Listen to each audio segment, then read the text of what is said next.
Some viewers may find the following video disturbing. Viewer discretion is advised. Moin.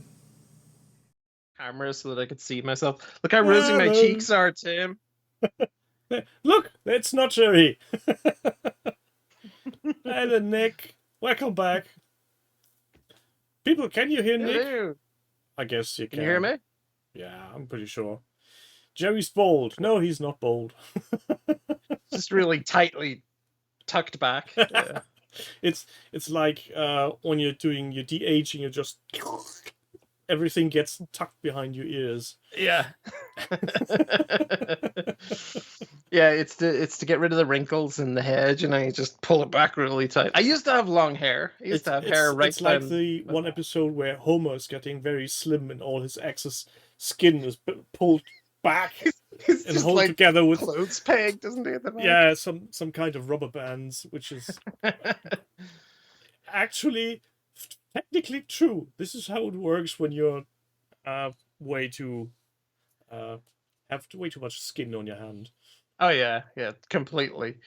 Okay, they can hear us, so that's all good. And the beard is so short. Jerry's beard by the November was magnificent, wasn't it? It's just it goes and goes, and all of a sudden it's something like he's pulling everything back. like it's so I don't know what's the word? Not elegant. I don't think you could ever call Jerry elegant. Distinguished, right? It's like a distinguished werewolf. Just twirly. Majestic, yeah. Or no, that's spot on. Yeah. Well, since he's gaming Gandalf, you could just call it majestic, I think. Yeah, it's good. Yeah, stately, yeah. Yeah, stately. I think that's almost as bad as the other thing. Well, do you know? I think we knew each other when we were kids, Jerry and I. I think we definitely, our Venn diagram had some crossover because we grew up in the same place. But I keep meaning to ask my friends from back then. Do you remember a large, long bearded kid from elementary school? Tall kid. Yeah. Demon Sub. That's a thing I need to keep in mind for next week when he starts looking for stuff. Have you looked into your beard? Finding some spears and 10mm miniatures. Anytime I wear like a furry fleece when I'm doing miniature, kit bashing and stuff, when I stand up, I just shake out. Just rains down onto the counter. Yeah, that's one of the reasons why I'm still looking for a hobby apron. Just to have a single piece of cloth that you can just pick up at the ends and then like a little skirt and just gently pour everything back to the table that has been fallen off. Yeah, I got one of the ones, I think, was it AK or somebody made one, but it's really heavy. It's leather, so it's like a butcher's apron. Maybe it wasn't AK that made it, but it's like uncomfortable to wear because you can just feel it like dragging on your neck. It's like Vince Venturella has one of those, but I struggle to find one that's long enough. I'm not that tall, but most aprons we get here are just basically, they go just shy of your crotch. So if I'm sitting down, there's basically just the same height as my shirts and everything. Every other overgarment, so no biggie there. So what about a nice dress? Because if you think about it, that would be the perfect solution. Like right down to the floor. Yeah. Nobody has to know. I said to my wife once, I would wear tartan.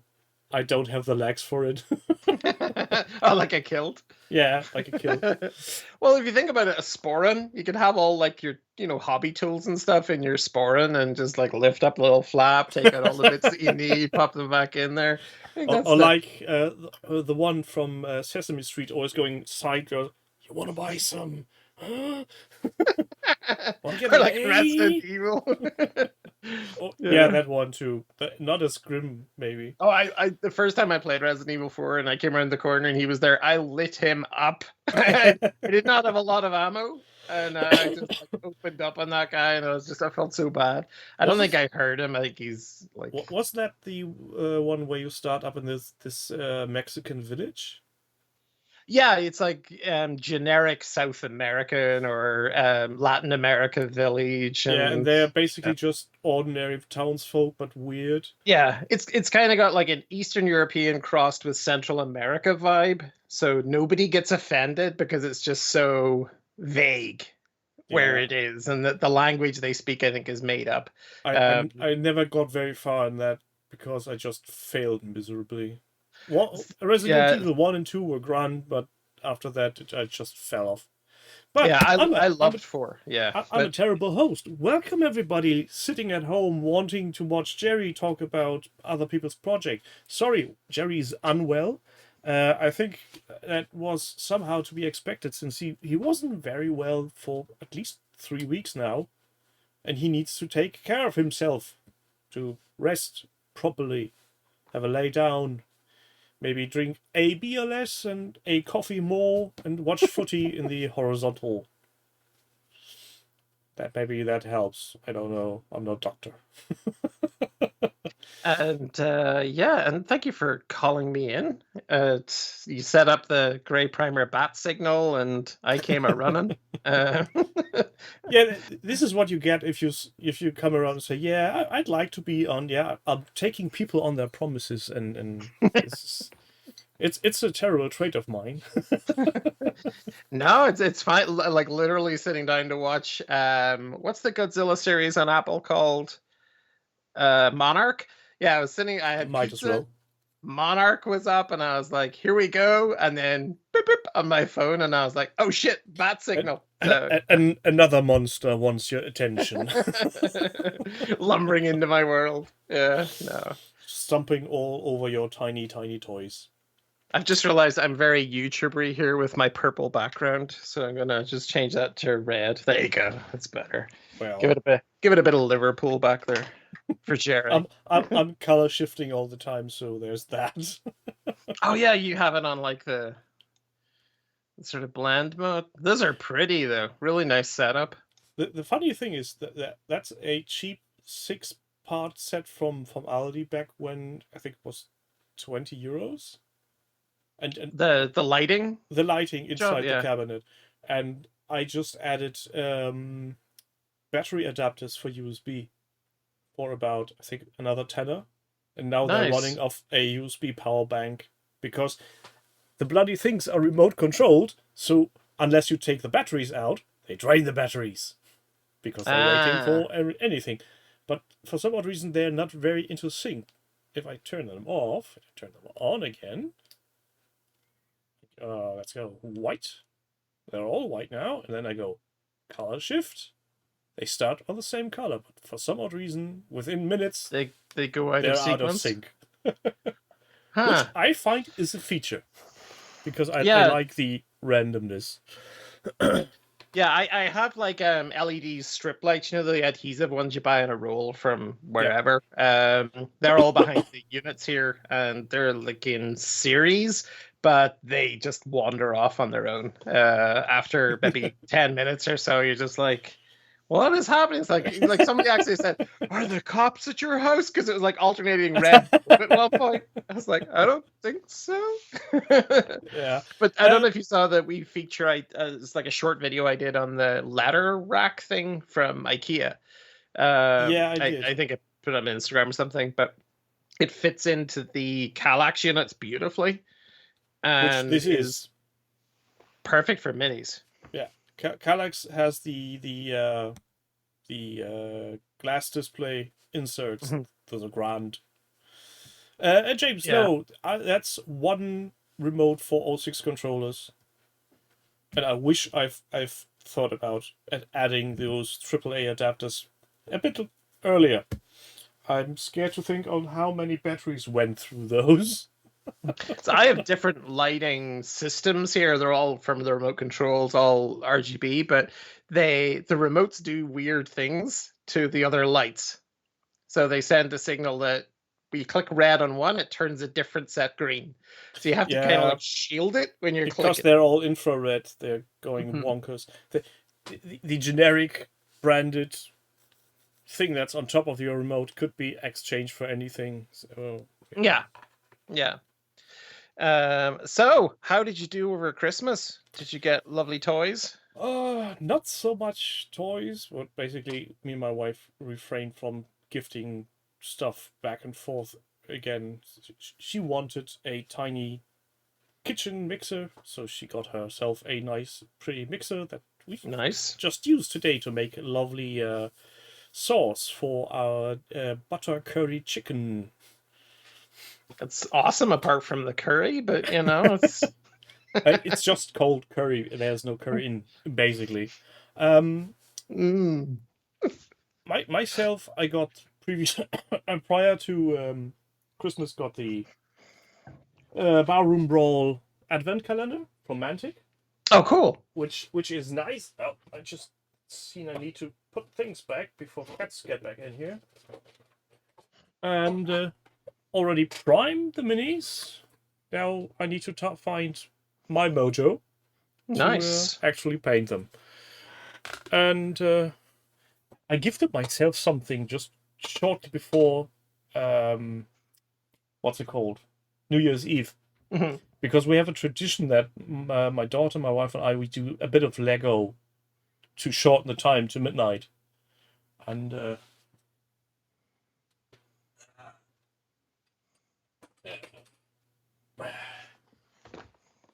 Oh, cool.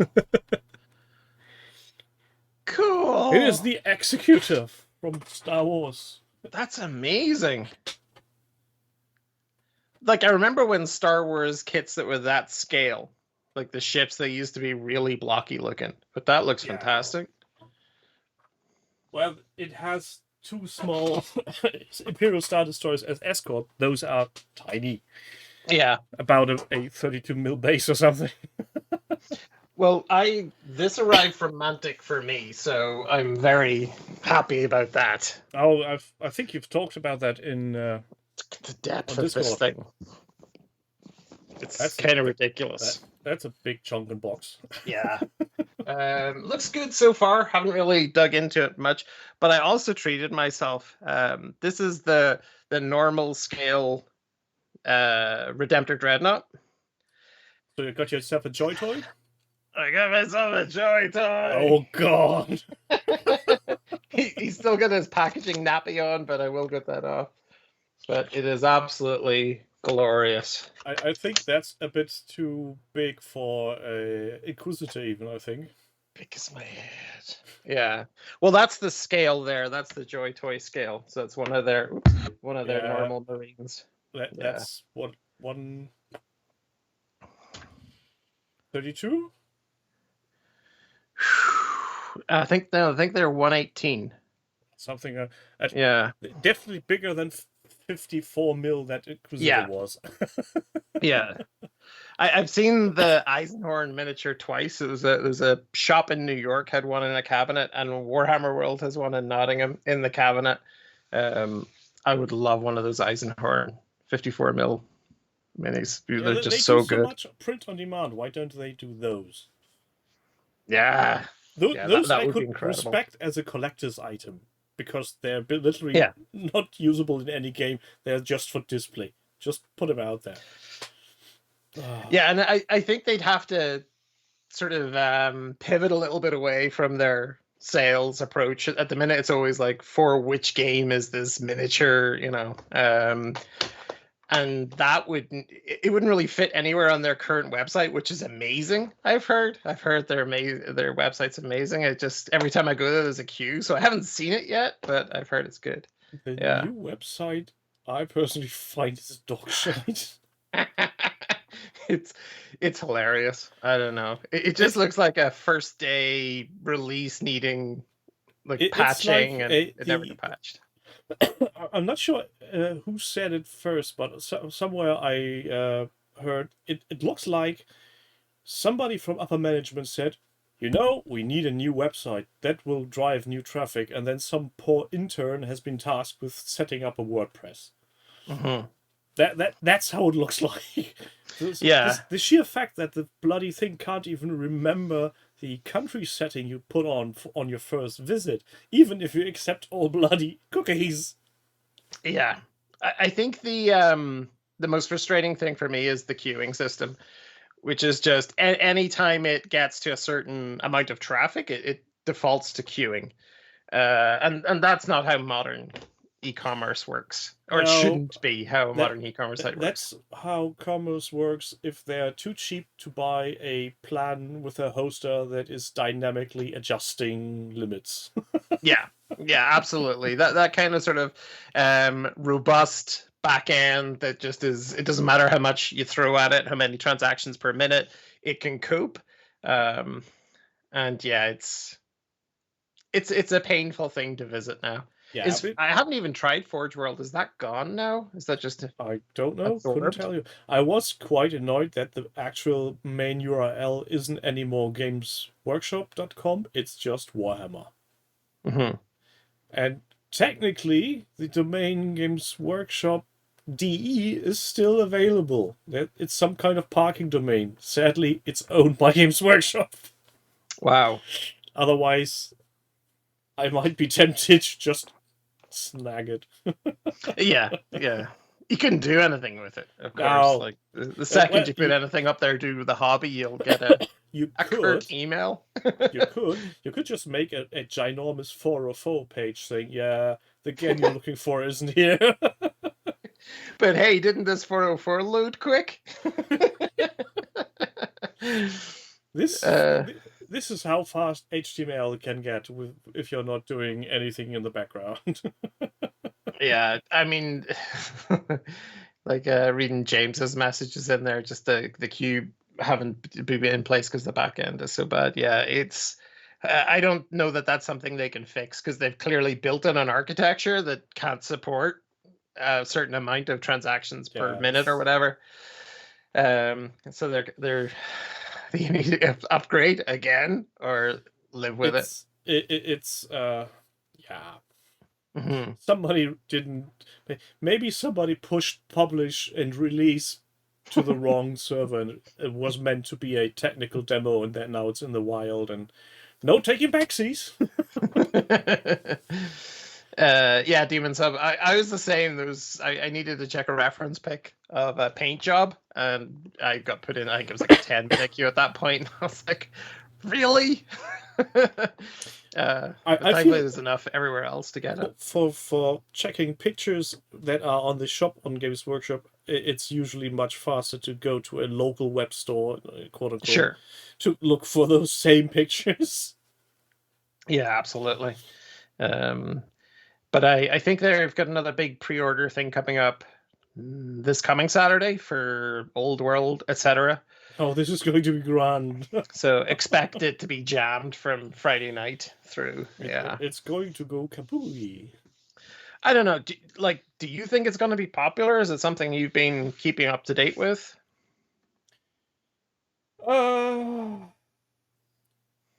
Realistically, I'd say it shouldn't be very successful. On the other hand, we're talking about Games Workshop fanboys, and we're talking about those that have been, let's say there have been between 15 and 20 when 6th and 7th edition was around. So basically what the target audience is currently. Those are now around our age, so mid-40s, 50s. Usually those have some expendable income. They will want to have either the army they never had or complete their collection. They will go mental. And then there's the occasional whale. So I'm guessing Games Workshop will sell out fast, and 20 minutes later you'll have eBay crawling with scalpers. Yeah. I think that they're really good at marketing. They're really good at generating sort of the sense of FOMO. No, they're not good at marketing. They're good at creating FOMO. Yeah. They're riding the hype train and prodding everything in front of them to have, you need to go now. Mm-hmm. Get to the chopper. Yeah, this is your one chance at happiness. Right You'll now. never get it again. Get this, buy it, and And then you'll be happy the till next worst week. thing is, I could respect this method to a degree if they would say, yeah, we're doing a one-time run of this product. We are selling it this weekend and never again. If they were so honest to do that just prior to everything, I'd say, yeah, okay, I can understand why people are running like crazy to get their orders in. But since they are just, yeah, we're releasing a new product, which reads for me, it will be sold on after the release weekend. Yeah, Mhm. bloody hell it will. Yeah, yeah. I I think for me the map is the one thing I'm interested in. Because I've got some of the Cubicle 7 maps from the Warhammer roleplay games of sections of the old world. I've got like Empire, I've got the city of Reichland up there as well. And those are wonderful. And I know Louise Sugden, who runs Rogue Hobbies now, she worked on those on the old world map. And it is supposed to be a thing of utter beauty. I think it was one of the last big projects she worked on, but they're doing almost a meter square print of that coming out this Saturday as well. That would be the one thing I'd love to have on my wall. Yeah, if they make but then again, they should make these items available for a longer time. But Yeah. I feel everything except for 40k and Age of Sigmar, everything else is just a one-off. Mhm. Even if it's not literally a one-off, it feels like it. Yeah. Plus, the price of admission isn't really a very low one, to say the least.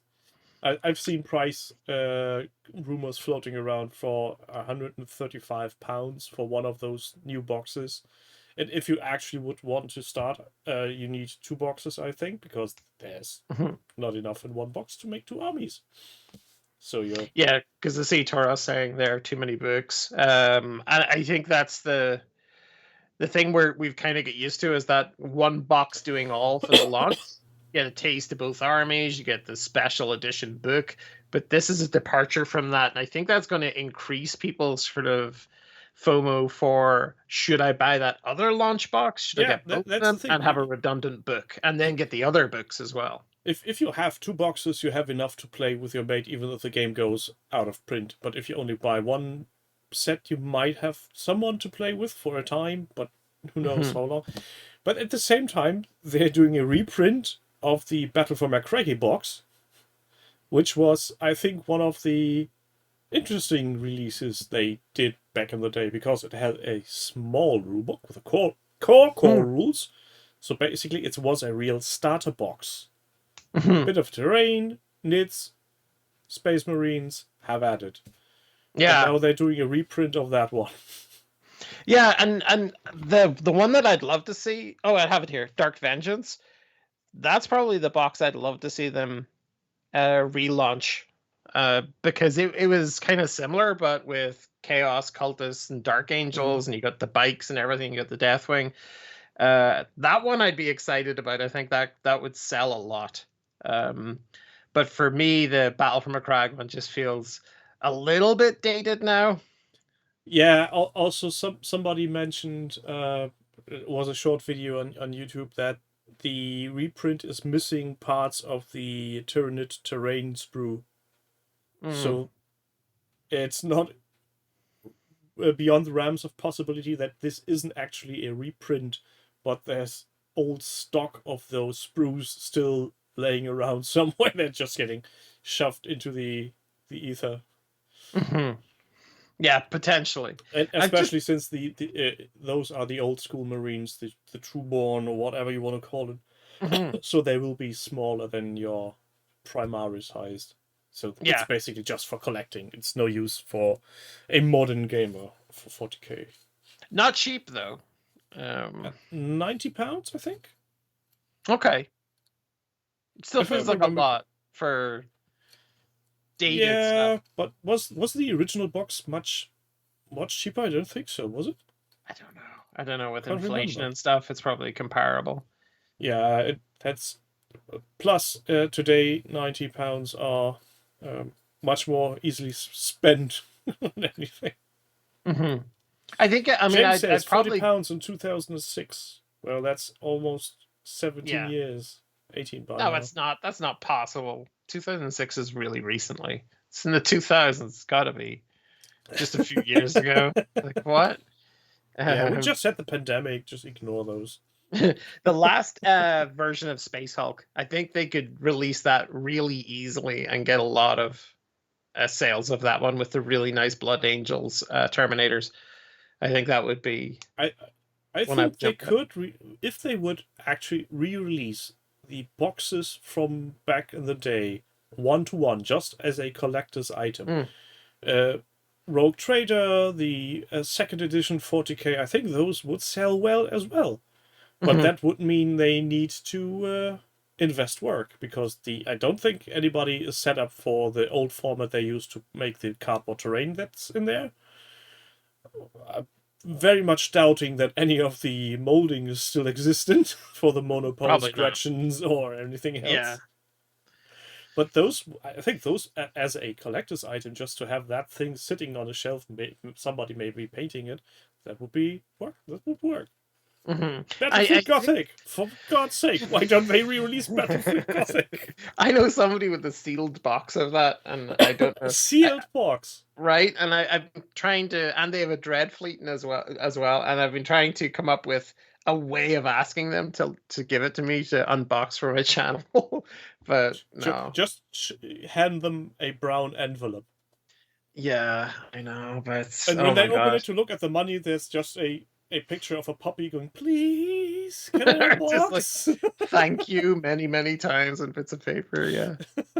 Hey, this is often a tangent, but this was the little bolt pistol from that Joy Toy Blood Angel guy, and I've just discovered that you can pull out the magazine, which is just an obscene amount of detail. Yeah, that's just ridiculous. Sorry, but no. Tensions are grand. So what are you looking for 2024, if not Games Workshop's newest stuff? You know, I've got a few things there off to one side. I've got the Aliens board game from Gale Force 9 and a couple of expansion miniatures packs for that. I got a bunch of Wargame exclusive miniatures to look at, and I also got something else there. A couple of other, I think I've got the Alien board game. I think Ravensburger did one. Texas Chainsaw Massacre board game. And these are all playable as like solo mode as well. I think they've got a co-op thing on them. Just some really good games with really good miniatures in them that aren't GW. I'm looking forward to getting stuck into them as well, and that Dungeon Saga Origins too. Oh, Demon Sub is bringing up a very good question. Has Games Workshop even mentioned Brian Ansel's death? Not that I've seen. That would be a horrible thing if they didn't. Yeah, because he purchased it from like Livingston and what's the other chap's name? Steve Jackson. Yeah, I feel bad for forgetting that. But yeah, I think he bought it because I have a copy of Dice Men around here somewhere. But he bought it from them and then moved it to Nottingham and then transformed it into what it is today. So really it became his baby after that. Yeah, I remember to see a documentary where it was where the point where Jackson and Livingston were on the verge of, what do we want to do now? Do we want to continue this Games Workshop stuff, or do we want to go full hog on fighting fantasy books? And they decided, like history is shown, for fighting fantasy books.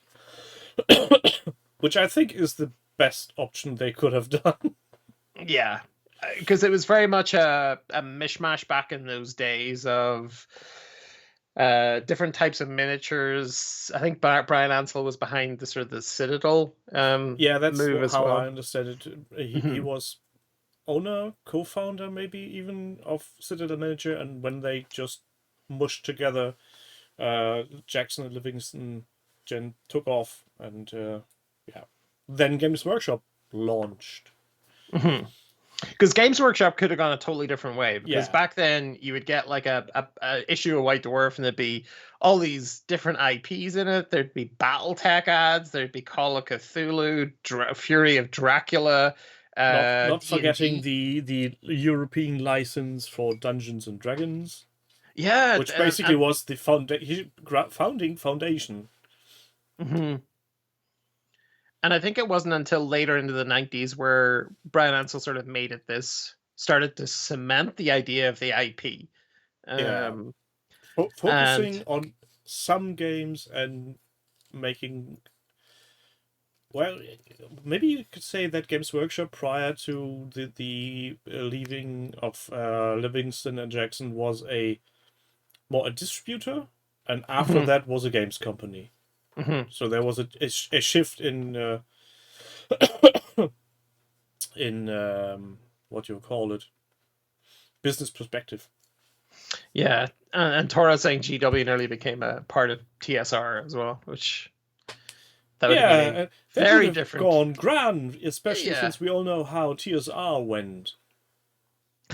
And the thing is, like, when you get into the late 80s, you've got, like, I mean, there's Blood Bowl behind me, and you have Dark Future, and then a year later you have Space Marine, you have Advanced Hero Quest came out, the combo work they did with MB on Space Crusade and regular Hero Quest. It was just that for me was where Games Workshop became the Games Workshop as it is today. Like, they were starting to promote their launches in a really coherent way, and kids were getting excited about what was coming, next summer or whatever. And I think that's all Ansel behind the scenes there. And yeah, if they'd been with TSR, I think we would have seen a lot more books on the shelves. I'm guessing we wouldn't be talking about Games Workshop today. And they probably wouldn't be around. Yeah, they just would have been absorbed. Even if they wouldn't have been absorbed, I think when TSR went belly up, they might have been sold off for whatever they were worth at the time. And since being part of a larger company always means you're not in charge of your own decision, they might have been just a distributor all along and never have had the chance or money to develop their own games. Yeah. And I'm sure there's a lot of companies who have tried to emulate what GW have done globally, like the likes of Privateer Press and stuff. They've tried very hard. Did somebody say earlier in the chat that somebody's gone bust? Was it FFG? Yeah, I think that's just a bit of pulling a leg. Okay. Like Jerry's recent mentioning of a fire sale for Star Wars Legion. And people still confusing. Star Wars Legion isn't with FFG anymore. Even if FFG goes bust, that doesn't affect Atomic Mass Games. Hopefully. I just haven't got into the Star Wars stuff for some reason. I'm a huge fan of Star Wars from like my childhood and stuff, but the games, there just seem to be a new one every few months and different rule sets. Some were just ships, some were miniatures, some were large format miniatures. I think I missed the bus on that, and maybe there's one good one I should be getting behind. I'm unsure about Star Wars miniature games prior to the launch of X-Wing in 2013, but at 2013, Fantasy Flight Games launched X-Wing, which is a fighting dogfight ship, which is all these nice things in the cabinet behind me. Nice. Which is was a real easy game. I think even Lloyd at one point on the Weekender went on a tangent because it got complex and more complicated with every new release, because FFG couldn't stop themselves from adding new keywords with every release, and keywords were some kind of the special abilities. So after having 20 releases, you had this big of a binder of special rules to keep strap. At the day of the release, it was a very quick and easy game. Simple as that. And it just grown two-way. And then they did Armada, which was basically the same, but on large battleship scale. And Much more expensive for some odd reason. But Was it's that neat. the expensive pre-painted ones? Yeah, X-Wing and Right. Armada are both pre-painted. Mm-hmm. But X-Wing, initially, the core set was €25 for 2 TIE fighters, 1 X-Wing, and the complete rule set and everything you needed to play with it. So, cheap chips. And the additional chips were, I think, around 11 to €12 per ship. But you never needed more than 3 or 4 for a complete squadron played on a 3x3. So, you didn't need to go mental with every faction. Like the rules bloat thing, I think that's something that BattleTech seems to have done really well, where they've just got like you can have these core rules for the units that you want to field. If you want to field more units, here are more rules that you can get, and you can. That's the thing. They're completely optional as long as your opponent agrees to have them optional. With X-Wing, it's a bit of a you could agree to not use certain keywords, but that automatically dismisses some figures because they're just useless at that point. So you're getting not your money's worth out of your collection. An atlas can be an atlas, regardless of what rule set you're playing. Maybe not with. I almost said Clone Wars. No, Clan Invasion. Yeah.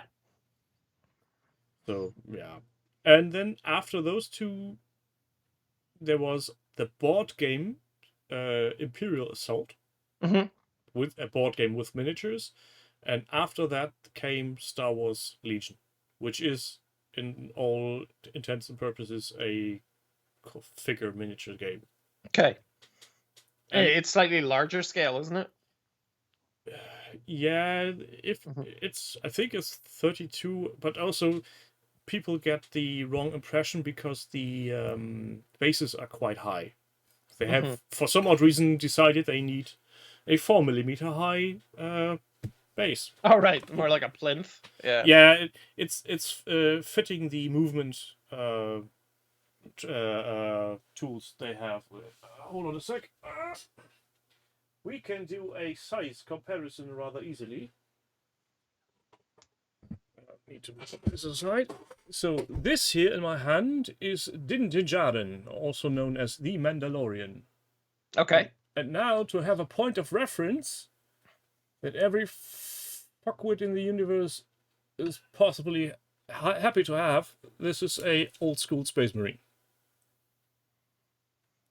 Yeah. Yeah, it's a head smaller. Now, to make it even more worse, we can also grab one of those. This is a current Space Marine. Same size. Head to head. Interesting. But they're more chunky because those are more like realistic proportions. Yeah. So they're not that big. Sort of they're bigger than the humanoids in Games Workshop games, but not as big as anything else. Cool. Thanks for that. Yeah, I see James here is just saying amazed how BattleTech has stood the test of time. It's really picked up in Ireland as well. There's a huge community now. There's a massive community in Dublin and one in Limerick as well of BattleTech players who are meeting every week. They even had like regional championships in the run up to the end of last year. So I think the main advantage of BattleTech is it's a very straight mathematical rule set. There's no this is a +5 psycho attack and he goes boom with everybody on a d6. Now you can have your headshot at BattleTech, but that's a very lucky roll.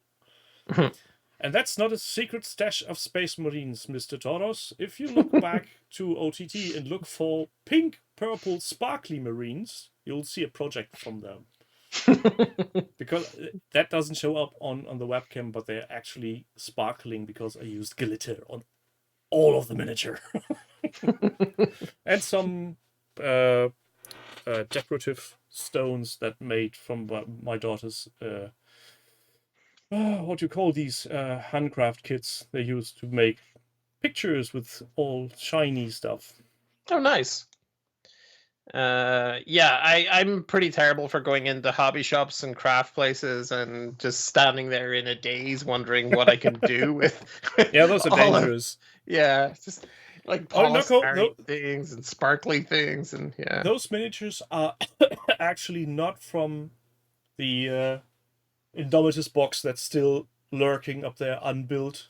Those are from the Conquest magazine. Have you opened Indomitus yet? Yeah, I've built some of the Necrons and one of the bikes, but nothing else. And I'm pretty sure about that nice because I picked it up when I a few days ago did a bit of a cleaning, and every time I pick that thing up, I'm very much surprised on how heavy that bloody thing is. Mm-hmm. That's a box that's full to the brim with plastic and paper. Yeah, I never feel short. I know they're expensive and there's a whole thing with the FOMO and stuff, but I never feel shortchanged with those mega launch box like Leviathan, Indomitus, Age of Darkness. I always feel when I open it, it's like, this is a ton of stuff. This is yeah. It's the just, only thing that annoys Kill me. Team is different. There's a lot of scenery, but for those guys, I think it's good. The only thing that really annoys me with it is that, same with the Blood Bowl teams, it's too much of the same pose. That's something that really grinds my gears. When I got when I looked the first time at the Goblin Blood Bowl team, I said, "Oh, shiny little goblins! I'm going to have them." Only to realize I've got a set of doubles. Oh yeah, but you I mean, they always have the different hats. No, not on the goblins. They're one-piece miniatures. The gobbles are the one-piece. Snotlings. Yes. Snotlings, yeah. Snotlings are one piece. Sorry. The gobos are multi, but yeah. I was like, wait. No, the Snotling and their nice little horrible to build pump wagon. It's cool though. It is. The pump wagon is cool. A horrific building experience. It's a nightmare. That's a level. It's basically building a pump wagon from matchsticks wouldn't be harder. Yeah, but like the plastic glue never works when it's miniatures like that. It's just you're holding this bit together and then this bit has come off and then the wheel has fallen off and you're just like, why is this so difficult? Yeah.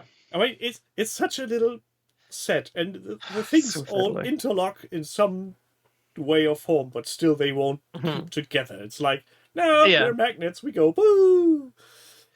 Like, I'm a huge fan of Blood Bowl. They're just ridiculous. You don't say. I have 72 teams, right?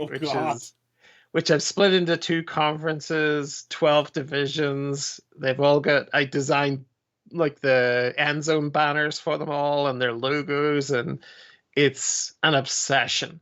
I think I have 2 human teams, 2 orc teams, no, 3 orc teams, and my Snotlings. That's it. See, yeah, I don't have 72 teams made by Citadel. I've got one or 2 of each of their releases, and then everything else is made up of everything. There's going to be some Grebo in it. Yeah, like throw a dart at a brand board and it'll hit a brand that I've got. Like Mantic is in there. There's all sorts of bits and pieces. Shield Wolf miniatures from Greece are in there. To be fair, my Snotling team isn't comprised out of Snotlings from Games Workshop completely because I wanted a troll. And I've got one that's, Mad Max and Master Blaster. Mm-hmm. Oh my god, this is not showing up, sadly. Let's see if I can do this a bit. Oh, cool. The guy in the back of him. That's cool. And he's got a goblin on his shoulders, yeah? Yeah, he's being piloted. And it's metal. That thing is heavy. Is it multi-part? So is it kind of hanging on by the will of God? I can't remember. Yeah. I think that the Goblin Rider on his head is separate in one of the arms. But other than that, I think it's a solid one-piece miniature. Mm-hmm. Maybe the head, but then again, Nice. Yeah, James 72. It's an obsession, but yeah, I have all of the different versions there. I think I'm missing one maybe, and then expansions and stuff like that, or so the elsewhere. Astro Granite is missing. No, I've got double of the Astro Granite. That's Blood Bowl 2nd edition from 88, 89. And then I got a second pitch on eBay so that I could play Mega Bowl, which is like the cross-shaped 4 teams, 1 ball game. Yeah. I'm now going to do a very odd Jerry. Hang on a second. You're just going to reach into your archives? What is behind Jerry's curtain? A door. Ah.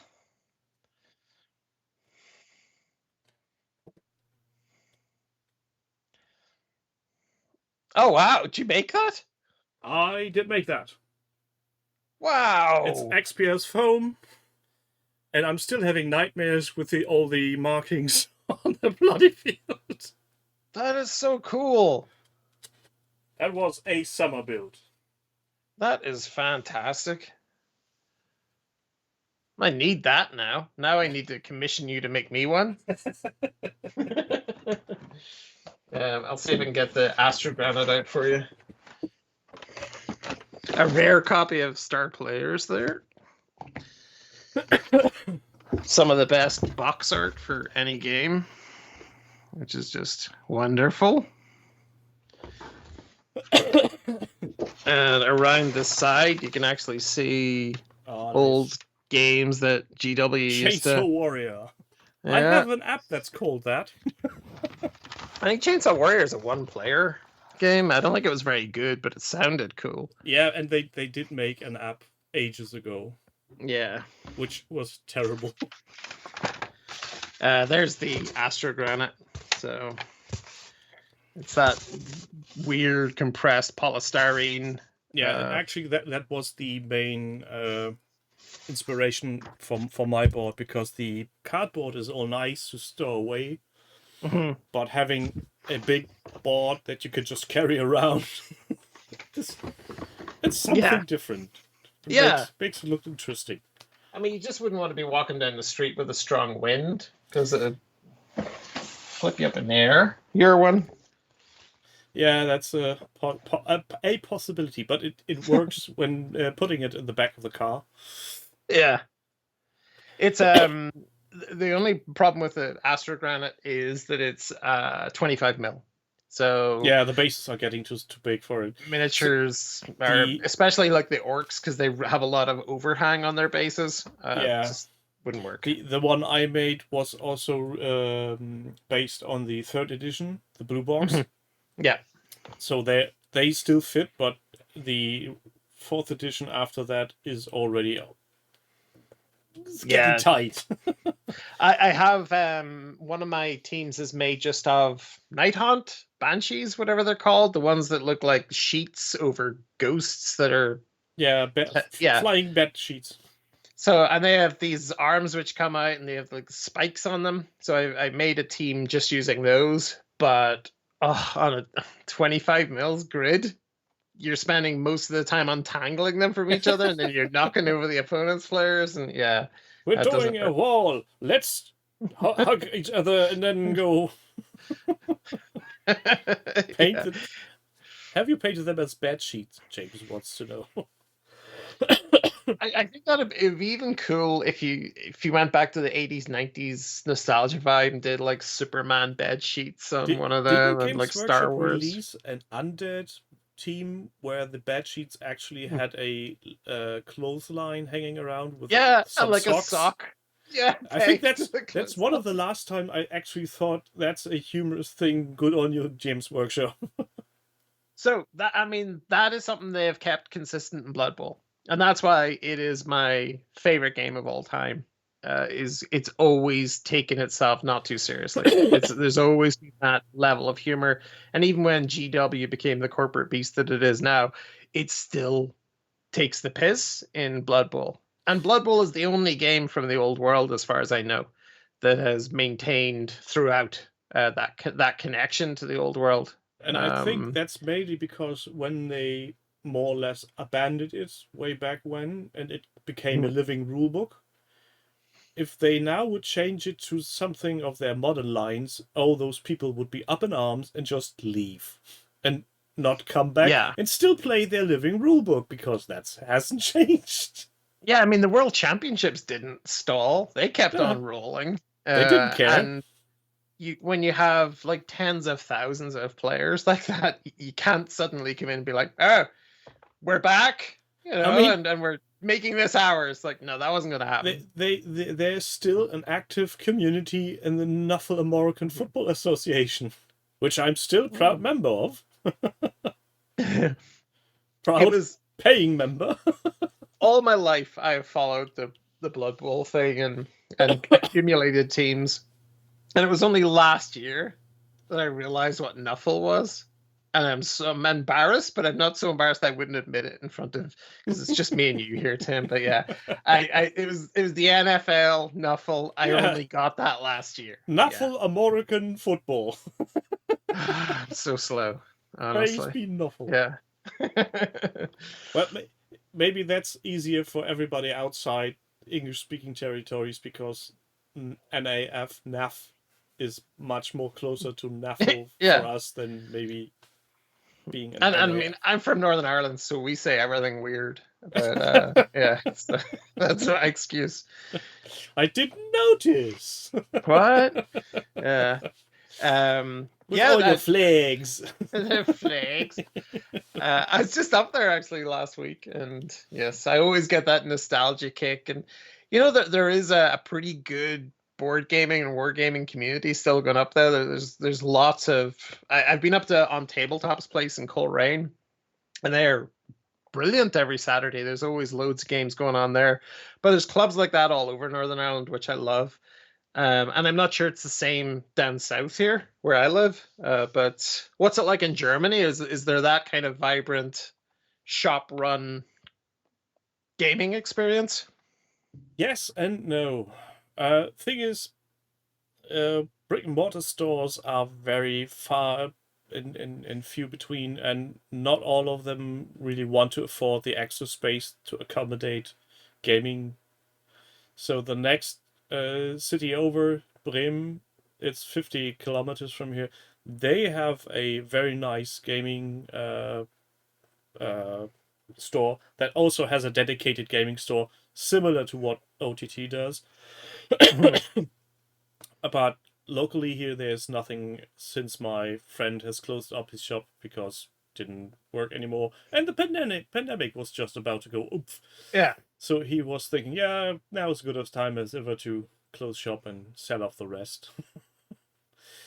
But we have clubs, and there is the possibility to game, but then again, it's still a very, very niche. And one thing that really drives me nuts, many people started playing within just communicating via WhatsApp groups. So if you're not using WhatsApp, you're simply shit out of luck. And even if you use WhatsApp, you still need to have a constant communication on where will we be. There's only a few places where you can just, I know at Friday nights, there's some folk playing any kind of miniature game, just bring an army and go. A lot of the experience I've had in Southern Ireland has been turning up at game shops, wanting to play games, and the whole place just being card games. Like TCGs have taken over the whole spot. And I know that pays the bills, and that is a really active gaming community. But it's frustrating if you're I just want a quick game of Blood Bowl or Kill Team or something. Or try out, some new game, try out Battletech or something like that, and you turn up and it's just Magic or Pokemon wall to wall, or the Disney one, I've forgotten the name. Or Yu-Gi-Oh! Or Yu-Gi-Oh! Yeah. And I don't know. I'm sure the games themselves are fantastic and really immersive, but to me it always seems kind of soulless compared to people playing board games or war games. They always seem agitated and at each other's throats, whereas the card gamers always seem to be just like measured mathematicians. Yeah, but also the card games it's a constant competitive gameplay. There is literally no casual play because there's no reason to play casual. Because the core reason to play is to win. So right, okay. And it doesn't seem like it's a lot of pleasure in playing, like just for the sake of playing. yeah, Like, it's I think it's more a collecting and deck building aspect that drives home the it's like in our hobby where people have the either enjoy playing or building or painting or doing terrain or any or shopping. Yeah. or any of those in any combination. But on card games, especially these collectible card games, I think it's maybe even, and this is going to be a controversial take, maybe even it's a bit of an addiction because you usually don't buy a specific card, you buy a pack, and you have that slight little endorphin rush when you open a pack from a new release. I think that's the same for anything, though. I think that's the same for, like, I get that when I'm shopping for paint on AK's website, where Yeah, I'm just but like at that filling point, my cart. you know what you're getting. You're buying a pot of black paint, and those, especially the younger ones, buying with their pocket money, let's say 3 boosters of the recent release, and one of those is a legendary whatever shiny fuckabajik, and all of a sudden they are in the meta game and have a chance of winning. That's a different beast than just buying, yeah, I want this one and this one. It's not a piecemeal buying experience.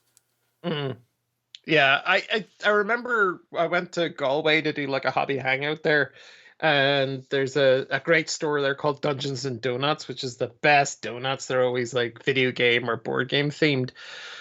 But they had this room, long table. We got half of it. We booked half of it for hobbying, and the other half was, I think it was Magic they were playing, and there was a new deck had been launched that weekend or something. Those kids, and they were kids, they were like, I think they were all under 18, were in and out of the shop all day long buying more cards. Yeah. And to support whatever deck that they were building. And I was like, oh my God, they're spending so much money. Like all day long, they were just spending money. It adds up. It's like microtransaction on your phone or on your video game. They just go ham. I didn't know you could do that. Dan Lee just said you could buy a factory run of cards. I didn't know you could do that. Just put down all of that money and get everything. But you can already buy a big display box, so why not go one step ahead? The manufacturer doesn't care. Yeah, oh no, they love it. For the retailer, not so much, but I understand for the retailers why they dedicate the gaming space to those. I'm not saying that it's a bad thing. It's just economics, and it just means that they can keep their store open, and you can go there and you can buy paint and miniatures and games or whatever. You just might not be able to play them because the money maker is the TCGs and their. Yeah, and that's the nice thing with the store in Bremen, which is called Highlander Games. The designated gaming area is separate from the store, but inside the store there are 2 more tables. So if they have an event of any kind in the gaming area, they will reserve the in-store tables for anything else.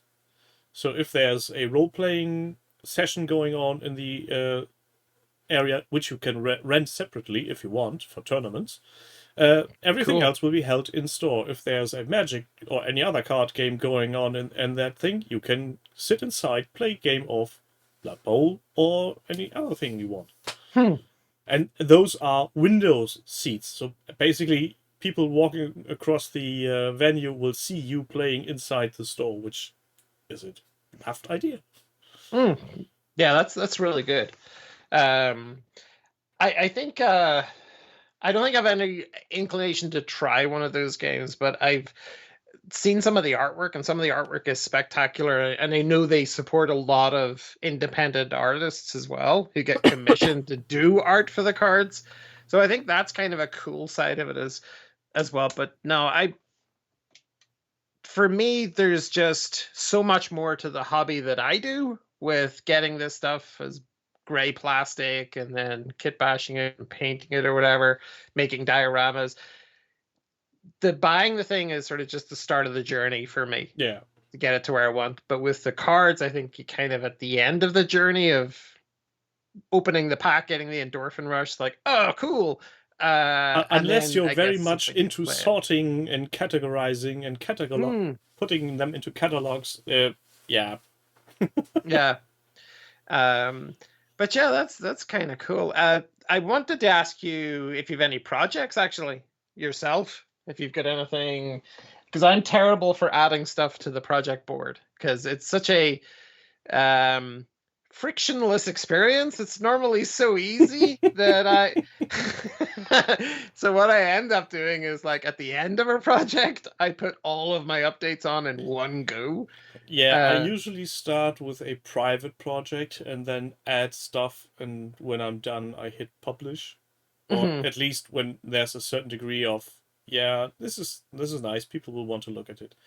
Currently, there's nothing really I'm actively working on. I'm shit out of luck for Dungeonalia. I really don't know what to do.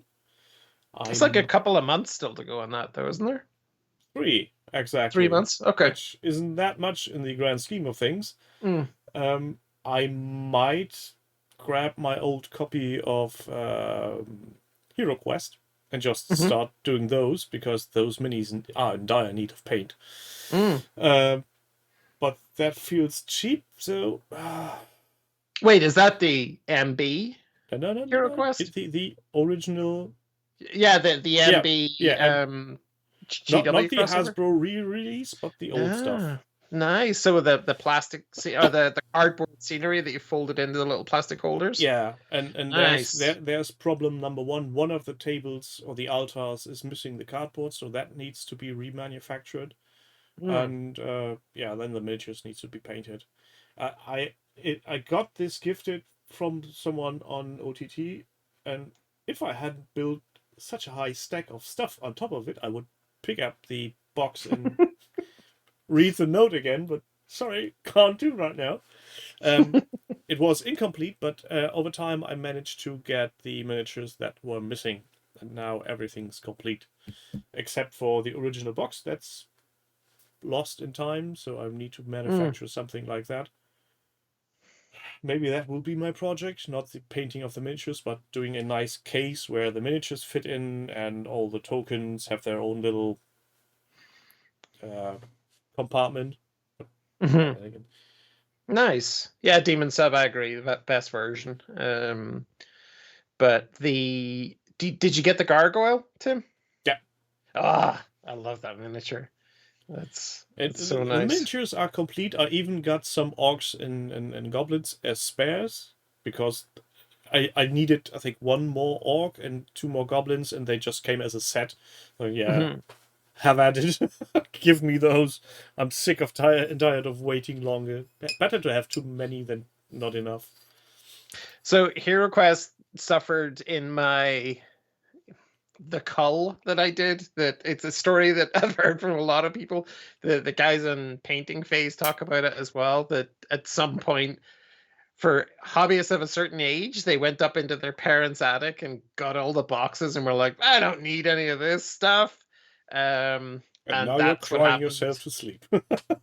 all the old 40k stuff I had, the fantasy stuff, Hero Quest, Space Crusade, and they were all mint. They were all just perfect condition, and they just went into the bin, like a skip in the garden. I've never sold any of my miniatures. None.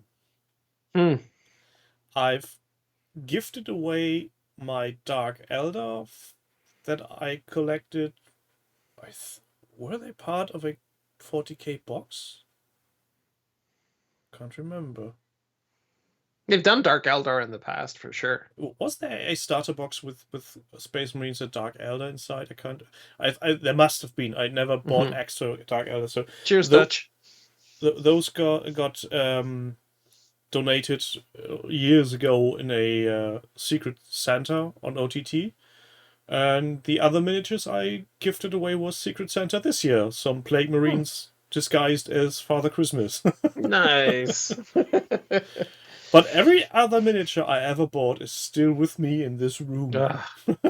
I feel isn't so as much sick. because I never had that money. And I got into the game very late. I was, I think, 21 at the time. So. Yes, like I got into it when I was in my teens, and then when I went to uni and stuff, and life moves on. I came back and went up into the attic, and I was like, "Oh, just get rid of all of this stuff." And then I got to the Blood Bowl box, and I was like, "Well, I can't throw this out." Well, so to make it feel a bit more understood, I did something similar stupid when I was around 13. I really was it 13? Yeah, around that. I really wanted a computer. I wanted badly, and I needed money, so I sold off my original Transformers and Star Wars toys for peanuts. Yeah, I still have mine. I do.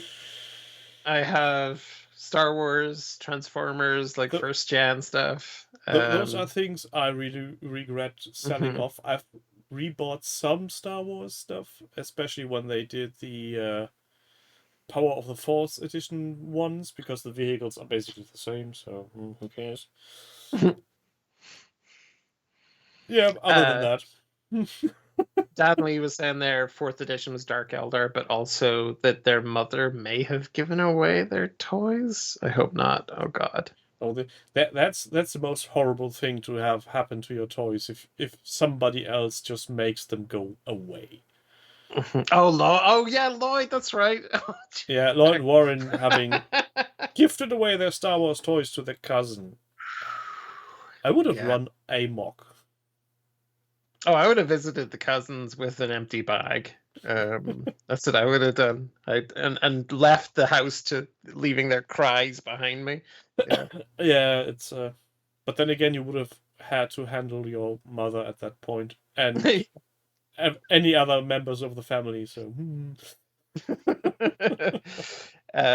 Yeah, I guess at some point I'll go through the Transformers and the Star Wars toys and sell them. I had Action Force, which was like the UK, possibly European version of G.I. Joe, the smaller scale articulated figures. But the thing with them is they have like a little rubber band inside them. Oh, that degrades, snaps. And it just degrades and snaps. Yeah. I'm sure there are toy people out there who do repairs on them. But yeah, every single one is split in half. Which is a crying shame, but the Transformers are fantastic. They still transform. If you're careful with those, they keep forever. So, anything special in coming 2024 that you're looking forward to? I've got a lot of dioramas lined up. I've got a follow-up to my most successful diorama, which was a Titan. That one up there. It's a Titan assaulting the walls of the Imperial Palace in Terra. So I'm doing a follow-up to that one with a second Titan. But doing the Titan on the other side, just pushing the wall. Well, there's a line at the start of the most recent End and the Death. Yeah, or maybe it's book 1 of End and the Death, where it says there's a Titan crucified on the walls of the palace. So I'm going to do that. But it's going to line up with that diorama, so you'll actually be able to place the two of them together, and it'll just be a continuation of the section of wall. As bookends. Yeah. But what I actually meant, is there anything other companies release, so not what you're doing, but I'm looking forward to what other people are putting out there in the coming year? Things you'd like to get your hands on, or you're staying away from as far as possible because you know you're being pulled in and never to return. probably, I mean, one of the companies I really love is Battle Systems, who do Core Space, and they do all that fully painted, click together cardboard scenery. Semi-cardboard terrain. Yeah, they did a fantasy version of Core Space last year. They did a Kickstarter and then put it out to retail. And I wasn't a huge fan of the look of it. It was very Blanchitsu, that kind of, everything's a bit brown. Mm-hmm. And it just didn't catch me. But I'm hoping Battle Systems do some cool stuff this year. That's one of the companies I want to keep a close eye on. And Joy Toy now as well, because while they're ridiculous and they're pricey, they're super cool. And I know they're bringing out an Imperial Knight in that scale. Oh God. Yeah, it's like 33 centimeters tall. So I think that, but on a more realistic price budget, Battle Systems. Yeah. What about you? What's on your radar? Well, technically speaking, I would like to stay as far as away from any new releases that are coming our way. Honestly, if Atomic Mass Games is going to release anything new for Star Wars Legion for either Rebels or Imperium, that's going to be bought. That's a given.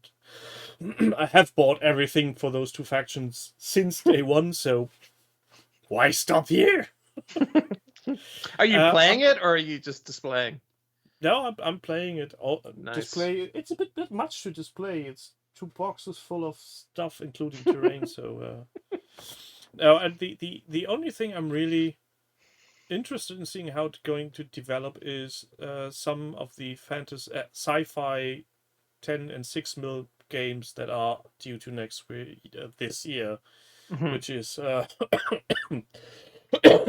bloody hell, my names escape me again. One is by Warcradle,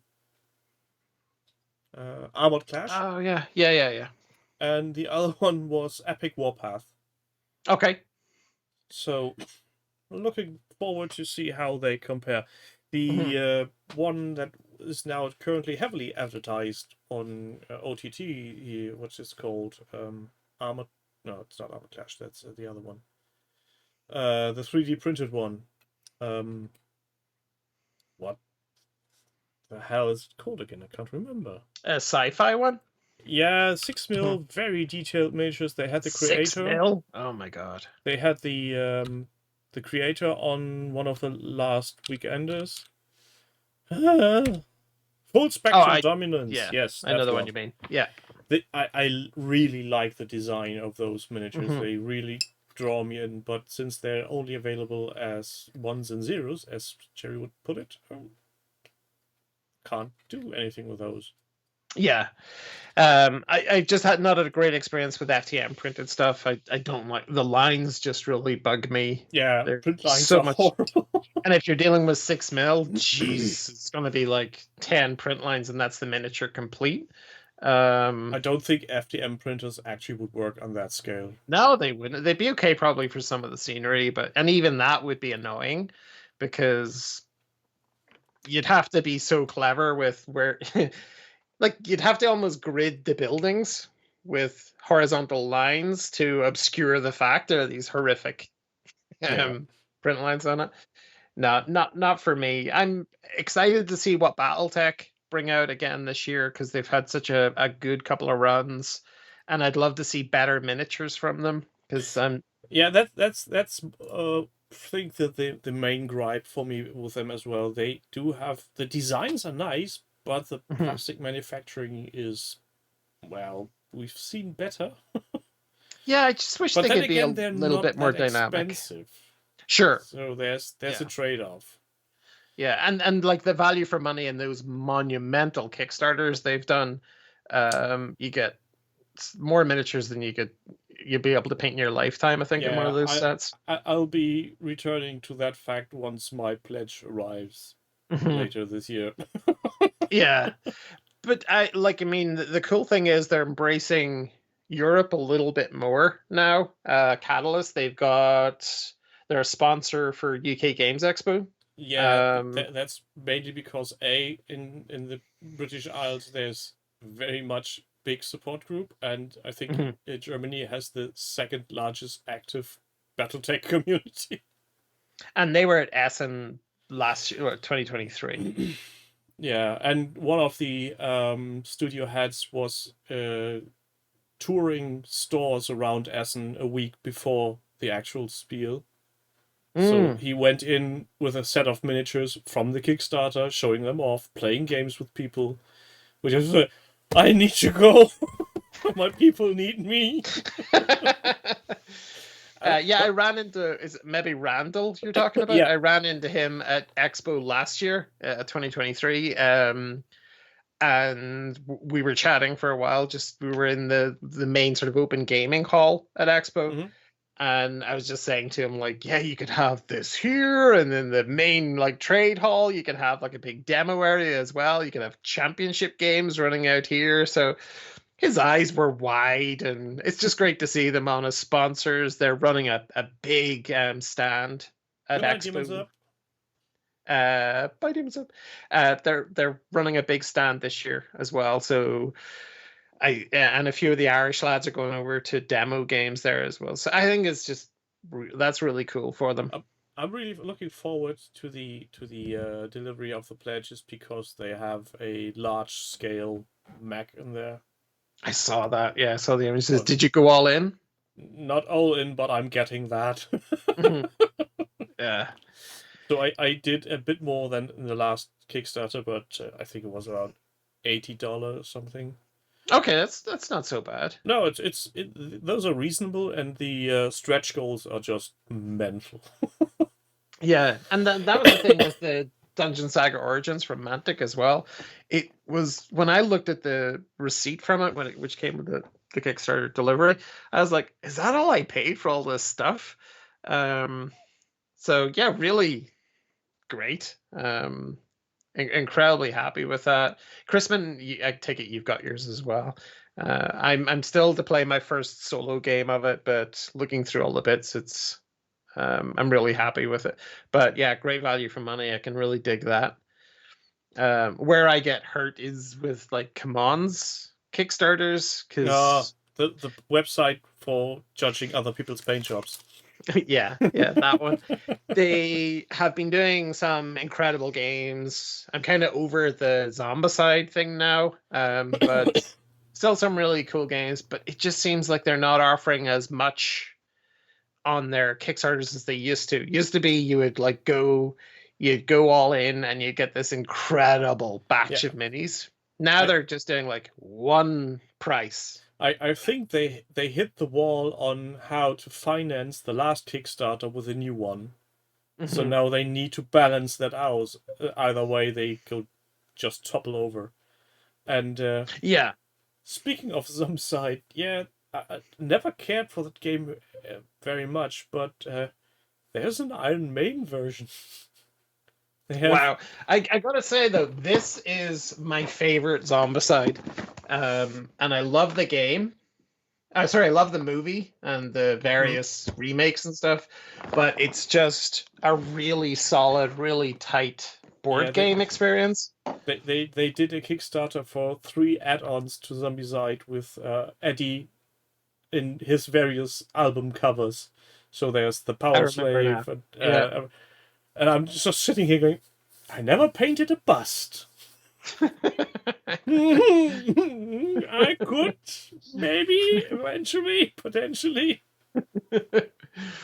Look, they know how to do FOMO as well. But since this is a regular release and it's in stores, there's no FOMO for me there. So I'm hoping prices may come down a bit over the year and then maybe on a sale. Yeah. Doug is looking forward to Walking Dead coming back, which I think is quite a hilarious subline for a zombie game. Back from the dead. Oh no! Oh, Walking Dead. That was actually a really good miniatures game. I had a quick go with that at one of the expos. I think the only reason why this can really come back as a game and still have a success in being sold is simply because it didn't go away because it didn't sell. It went away because the license got pulled or expired or something. So looking forward to people having fun with their sets again. Yeah, because they've done really well with Umbrella Academy and Hellboy as well. And the miniatures that I've seen that they've been making have been good quality, a long way away from the Mantic of maybe sort of the mid 2000s. They've really upped their game, but it seems like a tight rule set as well. And while we're on the subject of board games, back in August, when I had my birthday, my wife gifted me a board game that is called Dorfromantik, which is based on a video game. It's a cooperative, non-violent game for just building. And we just managed to get games in prior to New Year's Eve. If you want a relaxing board game experience with your family, I highly recommend. I really highly recommend. It's easy. There's literally no setup time because there's no fucking board. Mm-hmm. You just have tiles and a hex shape that you need to add to each other. And if you're done using all tiles, it's points counting time, and then you go on a big sheet of paper and you go up a ladder and open up another box if you reach a certain threshold of points. It's easy, it's fast. I think we the first round took us half an hour. And cool. We've played multiple iterations now, I think 5 or 6 times, and it's really relaxing. And does it go together like Lego? No, it's just a cardboard hex. Oh, wow. You put it similar to things like Carcassonne or okay. What's the other one with the island? Can't remember.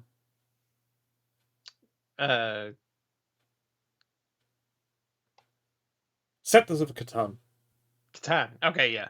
How could we forget? Similar to those, though. Settlers is a fixed board, but it's the same principle. Say cardboard hexes, and you just put them together in a way that if you got wood, not wood. If you got a forest on one edge, you can add it to forest on the other edge. Only things that need to be connected are rivers and railways. Lloyd, it's railways. And Ewok Kebab says there's a PC game. Yeah, it's based on a PC game. That's how I actually cool. Found out about it. And then the board game came, I think, half a year later, and it's just so relaxing. The video game is £9 currently on Steam and GOG. So if you don't want to play with your family, the board game is single player also. So you don't need to play with your family if you don't want to. Like we tend, like when I go up to my mum's or something, we tend to play dexterity games and like things like a game of cat and mouse. I don't know if you've played that. It's like catapults and pinball, and it's really strange. The whole thing it's by the people who did Exploding Kittens, I think. But the box that the game comes in is actually the board that you play on. You fold it out, you put a divider, and the divider is a cat's face with like openings for the eyes. Yeah, I remember. Yeah. And you flick like little balls through and try to knock the teeth in. And whoever like knocks in the most or whatever wins. But we tend to play games like that, which are a bit frantic, but an immediate teach. There's no learning curve with them. You're just straight in and playing. I'm not sure how the name of the game is in English, but the translation would be Fox Hunt.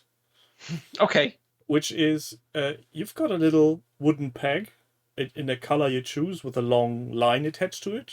Every player has one. They are set in the middle of the table. And one player, who's the active player, needs to roll a dice. And every time a color comes up, a certain color, he needs to try to catch all the wooden pegs with a cup. And you need to be drawing yours away as fast as you can. So cool.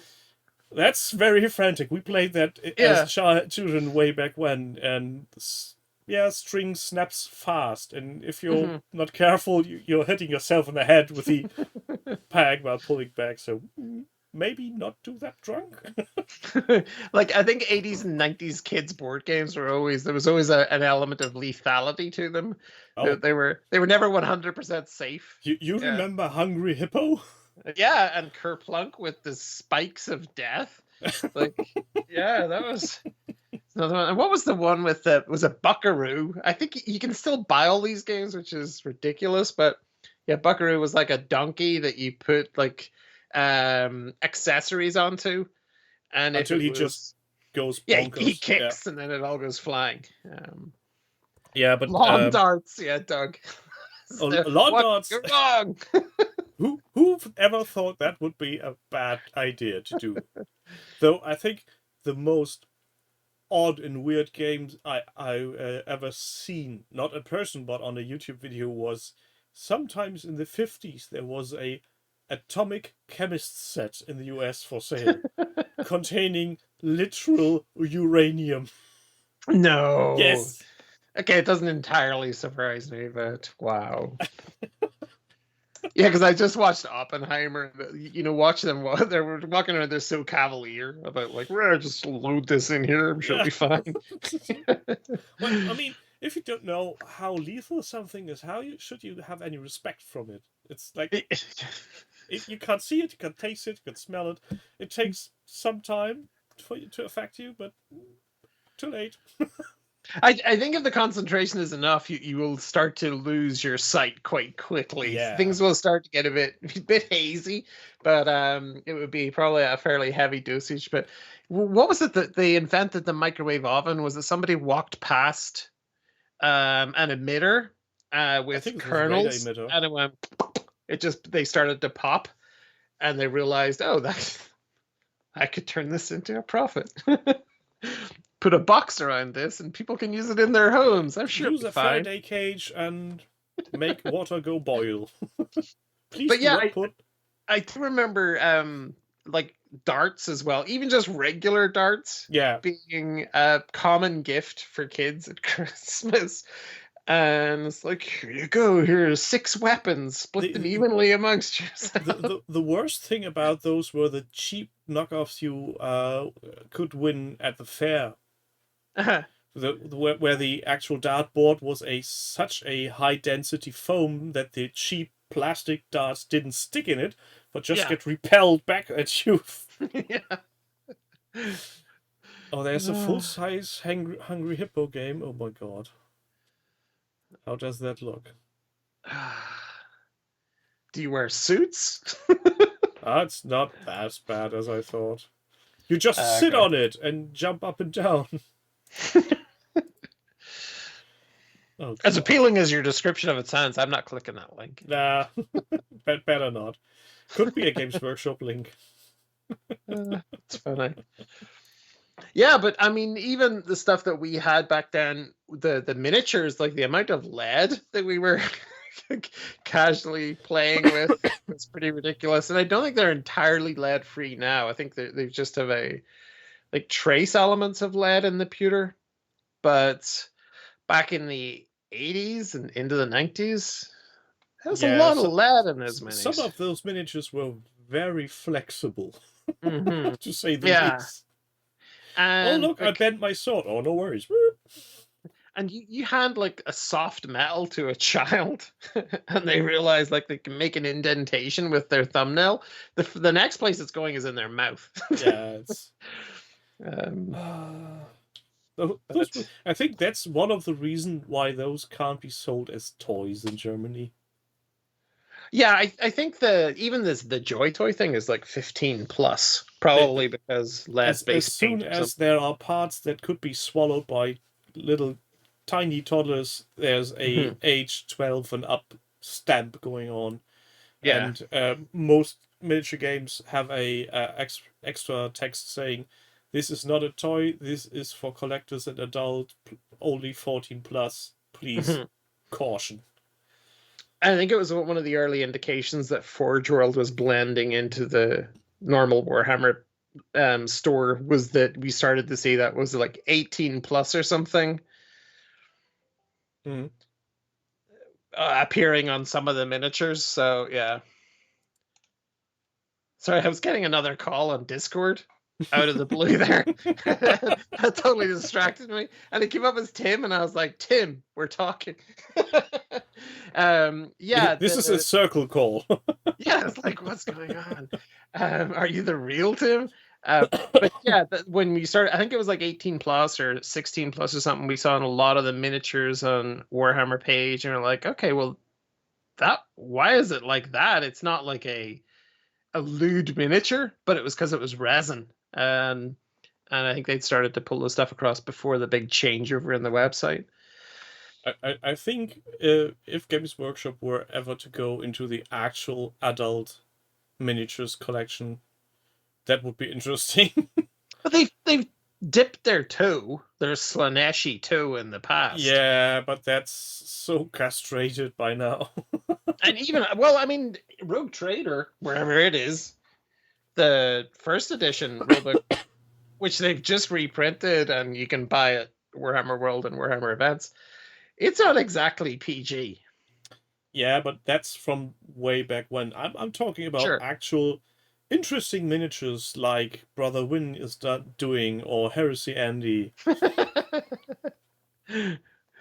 I think there are a few. There's one of the Slanesh mounts that has like otters, we'll say, but I think that's as close as they get to crossing that line. I'm pretty sure they will never go any closer than age 15, 16 because reasons. Yeah, and really, it's kind of like, is it necessary? Like, is it something that is necessary? Is it just fan service? And there's plenty of miniature manufacturers out there who are doing those kind of minis if you want to go and add those to your collection. But I don't think GW in its current form would titty horse as already. Titty horse. That's a perfect description of it. Yeah, it really is. Yeah, there's plenty. If you want that, then go for it. There's all those other brands you can go and add them, but just don't try to bring them to like your local Games Workshop. And when little Timmy, age 12, is at the table, why is that woman upside down on the cross? And what are those people doing?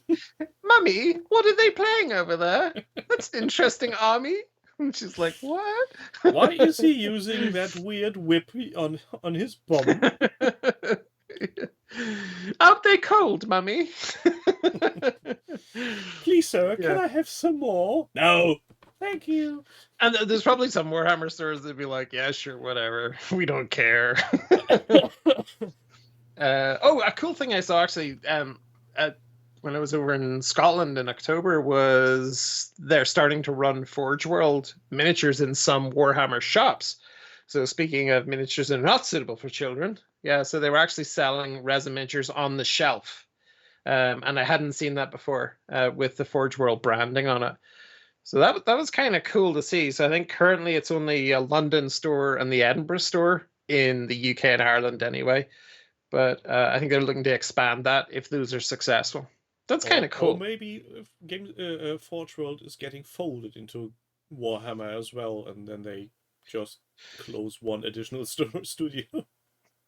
Yeah, I don't know. I mean, I obviously I don't know how the logistics of how they work in that. I stood outside the building where they do all the things, but I imagine it's all just in that one space. Where they have like the resin, plastic, and probably soft metals manufacturing. But yeah, I'm wondering when is the financial year for Games Workshop ending? Well, they've survived that website launch, and if they can survive that, they can probably survive anything. Yeah, but I think that as depressing as it is, if you're seeing financial year closing in. Yeah, that's more. If your company is still around a month prior, the bets are off. You'll still be there next financial year. Mm-hmm. But I think so around the 3 to 2 months mark prior to final sales numbers. Wouldn't hold my breath. Yeah, I think that they're probably end of March. I would say be the end of their financial year. Yeah. But but it was kind of cool to see. The only thing is I don't like is their packaging. It's all just white box. And I know there's a lot. I've talked about that in a couple of videos as well, where it's just, how are you supposed to display that as a retailer when there's a sticker on the widest surface of the box, and you can't display it like that. It just takes up too much shelf space. You gotta put it on its side, and then it's just a blank white or Citadel Warhammer, whatever it says on the side. I think if they don't want to rebrand their boxes, they could go the way they did in at the start of the 2000s, where 40K also came in this white box and just shoved a sleeve over it. Because you only need to produce the sleeves and put them on top of that.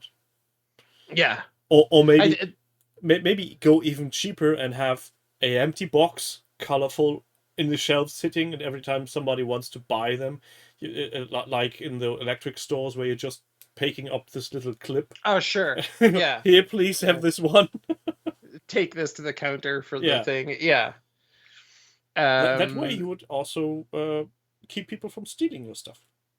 Yeah, and Raging Heroes out of France, they do that with their miniatures. They have the sleeves, like you said.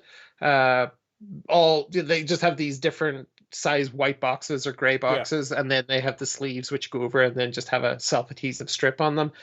And imagine that keeps their costs an absolute minimum for packaging.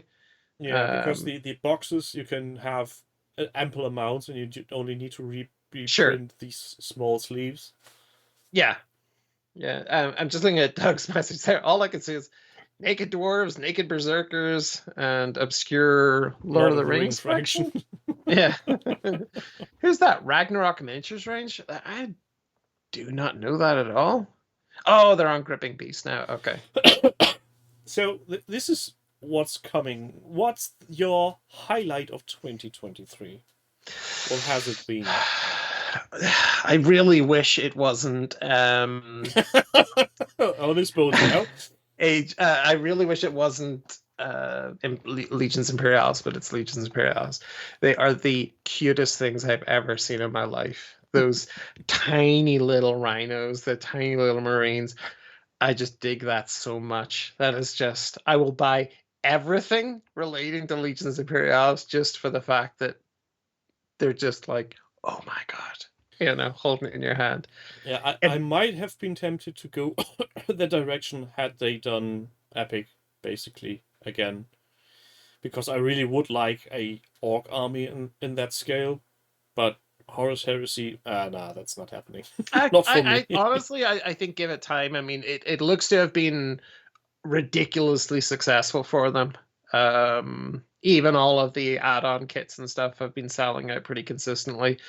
So I think that it's done quite well, and I'm hoping that that's going to translate into them bringing in other races. I'm not sure they will be able to do that, because Horus Heresy, as far as I remember from the few books I read, is basically just Marines on Marines, and alien races are but a footnote. Yeah, and there are certain races which haven't even been discovered at that stage. So, but I'd like them to be able to use the miniatures across. But at that point, we're talking in a common sense way of Games Workshop. Sure. Yeah.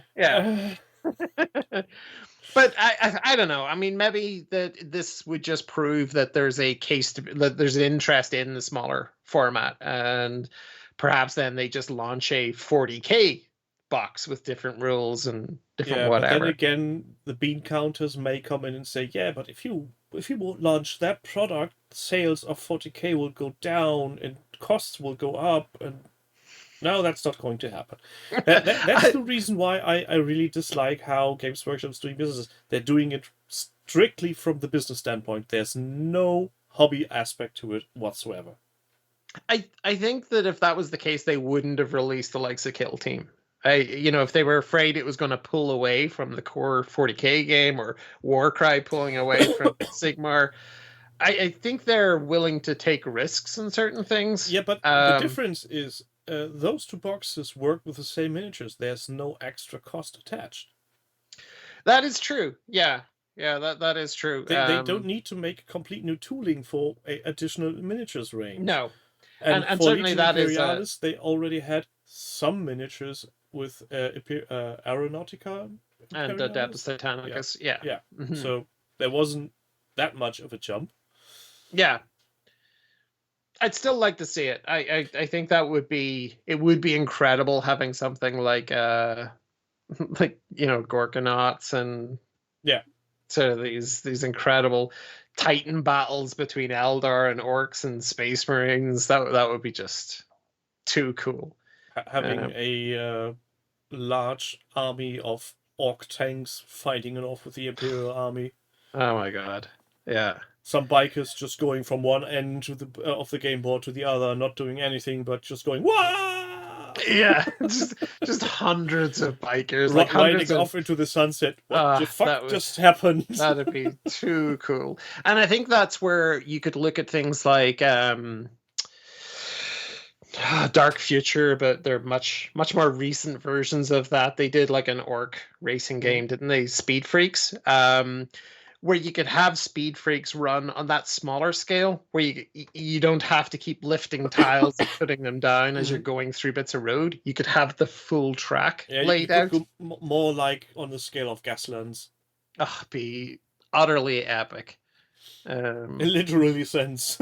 Right. Having a dwarven land train going in circles and the orcs going the other way around. Oh my god. Everybody having feathers on top of their head because they're the Bat Moons. Yeah. That is so my bag. It really is. Yeah. I would love to have. Speaking of Bat Moons, I still have some 2nd edition metal Bat Moons sitting in that cupboard. Nice. What's your favorite event of last year? Did you go to any shows? Did you go to any? I didn't go anywhere. Psh. Simply because the next event close to home was our local games day, which was. I'm not bad-mouthing anybody, but in the past year, the event has been on a downward slope, and I really wasn't motivated at the end of the year to go there. And the only other event I would have wanted to go was at the start of last year. And at that point, I was still very much too worried about catching Corona again. So Sure. No, also, it would have been 200 kilometers that way. So not even a short trip, but a whole day's worth. But that being said, we're talking about Hamburg Tactica. I already made plans with my friend. I'm playing Battletech every Thursday. We're going to Tactica this year, and then might see some other people again. Different miniatures. I really hope that despite Brexit, Warlord games will be back again. Perry twins are always there, sculpting live in a person, so you can just walk past them, see how they work their magic. Nice. Just leave your jaw on the floor with everybody else going. Well, how do you do that? Yeah, there's so many of those sculptors from like the late 80s and into the early 90s, and I would just, I'd be in awe. I think one of the interesting stands on Tactica is always Brother Vinny. He has a very small stall somewhere in the corner, and he's selling off miscast. So he's not bringing his actual, but he's bringing his actual product range, but he also has a big bowl of miscast where you can really grab stuff for cheap, and it's nice. He's never looking friendly. He barely talks. Yeah, and some of his miniatures are definitely those ones you couldn't bring to your local GW. Yeah, exactly. Those are not safe for play. Work. I know. And you will get some artists like that who are just so good at what they do, but they just don't have really. They're not there to talk to people. Social skills are not on the high side on their character sheet. But they can be forgiven when they sculpt like that. Yeah. I'm not blaming him, and as long as he's coming around selling miniatures and making good work, I'm all for it. Yep. It's just so weird. You see this webpage of his and all the nice thing he's done. He must have an elaborate stall for selling his stuff, and then he's sitting there with his square meter of table, and he's sitting behind it, Yeah. It's just, or maybe working on some greens. It's just lovely. yeah, very cool. I'd love to meet RTLW. I'd love to meet the sculptors behind that and the Skybor Oh, sculptors those as people well. are mental. Yeah. They are all one of my favorite orc sculptors next to Cromlech, which are also very interesting. Yeah. Because Cybor does the Christmas ornaments as well with the little. I think they do like little dwarves like little dwarven miners coming out of the Christmas bauble, and opening like a hatch on it and coming out like that, and it looks really Soviet, and I just think they're so wicked.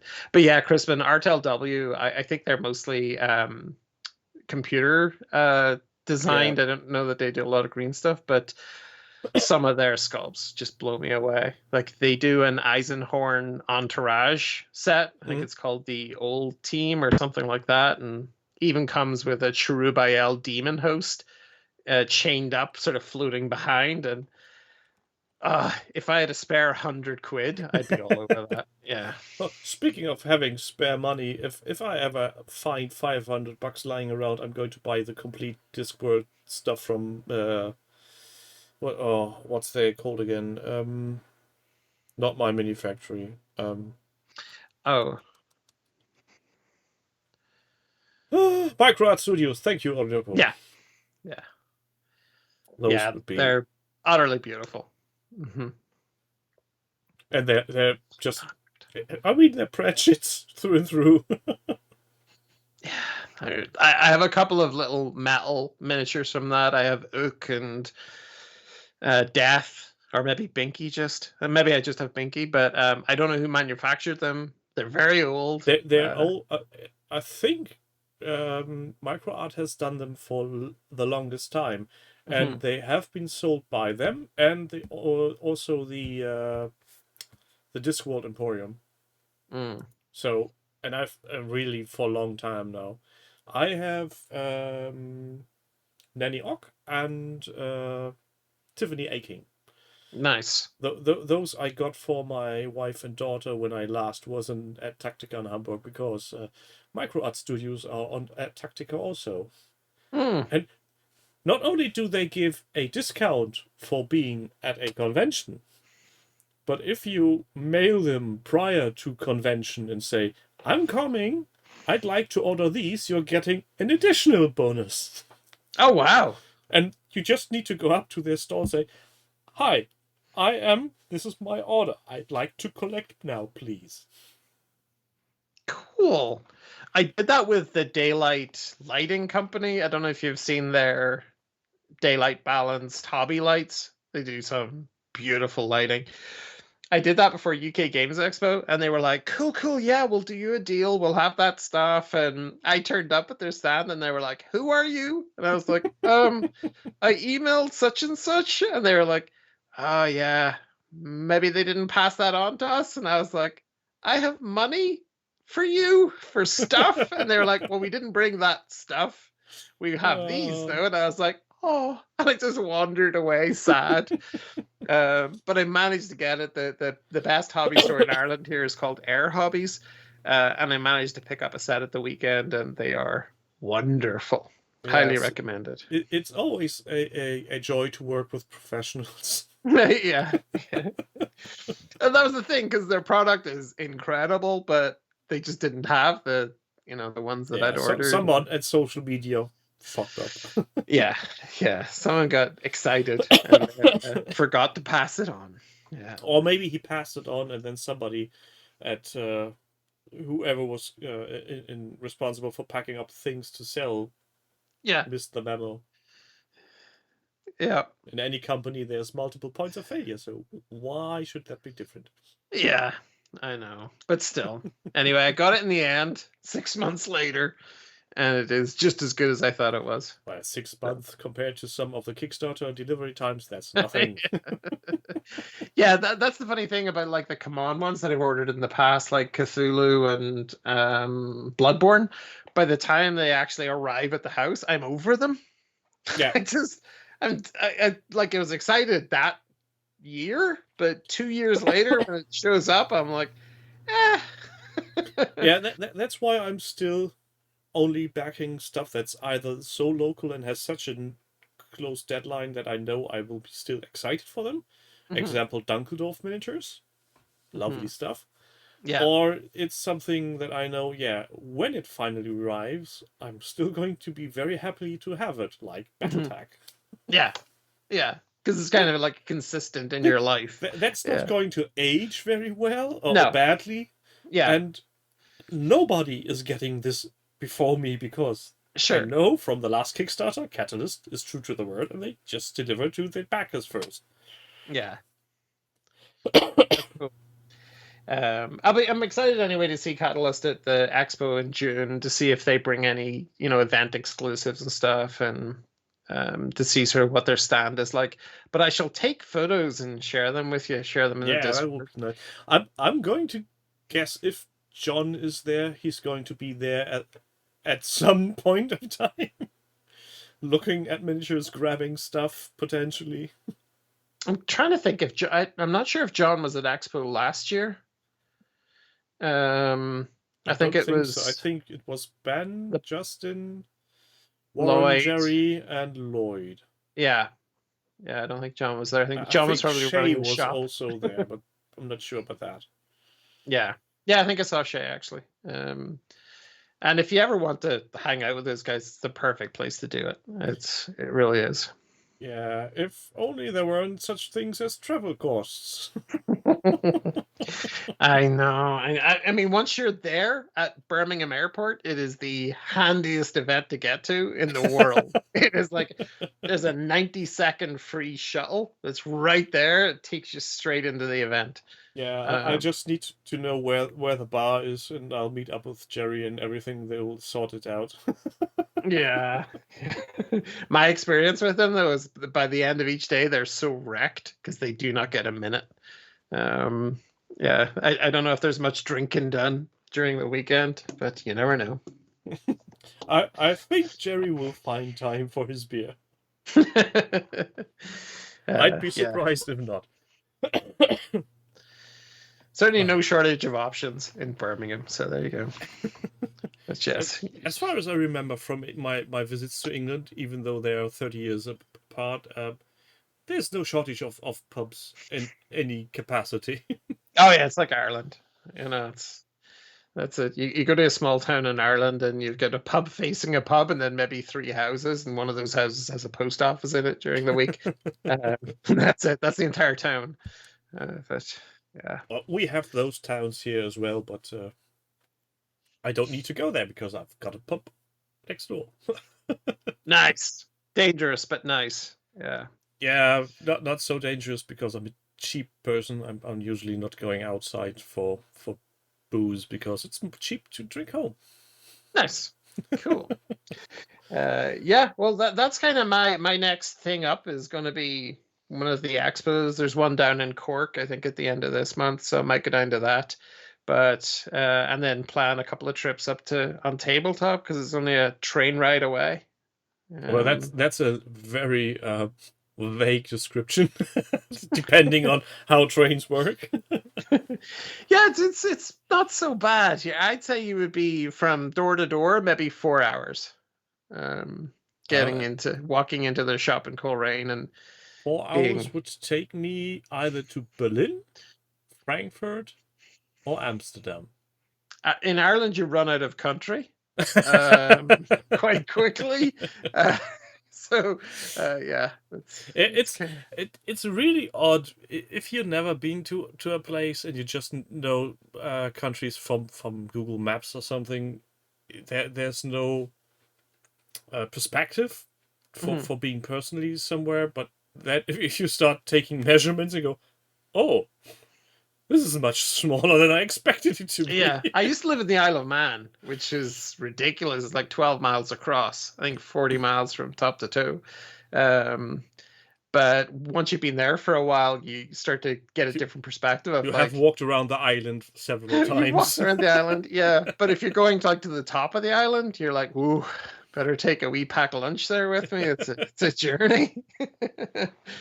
But no, Kristen, the roads are fine. I'd say you'd get there in just over 3 hours if you left my house, which is we're not far from Dublin. It's mostly motorway. But if the train system works, why not use that? I love the trains.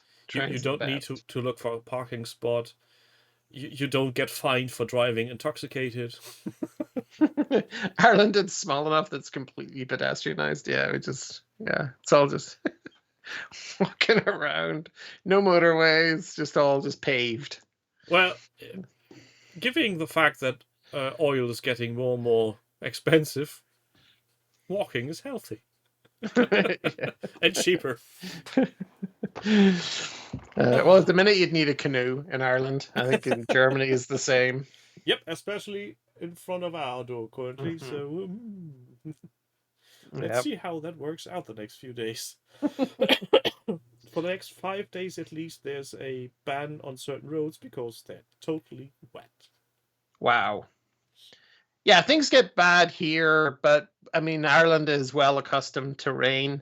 It's only when it snows that we get completely confused and have to shut everything down because we just don't have the infrastructure in place for it. I was in California one time where there was all these storm warnings and they were just like, it's going to be bad, folks. And it was like a heavy sort of rain shower that we would get in Ireland, and you would probably not even take a coat out in. But because their physical infrastructure is not equipped for rain, everything flooded. And it's just a lockdown for a day. And that's kind of and also their buildings are made of cardboard and spit. Right. They just didn't have the drainage. There just weren't drains at the side of the road to handle that amount of rain. I thought that was hilarious. But if it snows more than an inch in Ireland, like, we're done for. We just, people start getting odd when there's white stuff on the road. Oh God, I don't know how to drive anymore. Fill your trolley with bread and toilet roll. Like, absolutely. Yeah. Look at us. 2 hours, Tim. And the funny thing is, I don't even need to wake up early tomorrow because I'm still off work this week. Grant nice. Yeah, but as people have might notice, this is taking toll on my voice. So we're going to cut at 2 hours. You're a legend. Look at you, sacrificing for the greater good. Nah.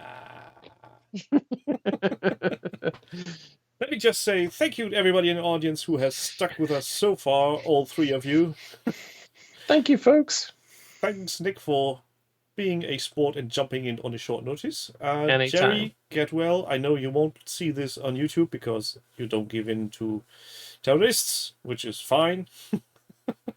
He doesn't even watch my videos anymore. He doesn't watch any of YouTube anymore. That's why I'm hosting my videos on PeerTube. Nice. Which is a different topic for another time. Yeah. So you lot out there, go have yourselves a day, have a drink, have a wank. New Year. Go do things. I will potentially see you next week, and maybe you'll see Nick earlier when he releases videos and stuff. Yay! Bye. Bye.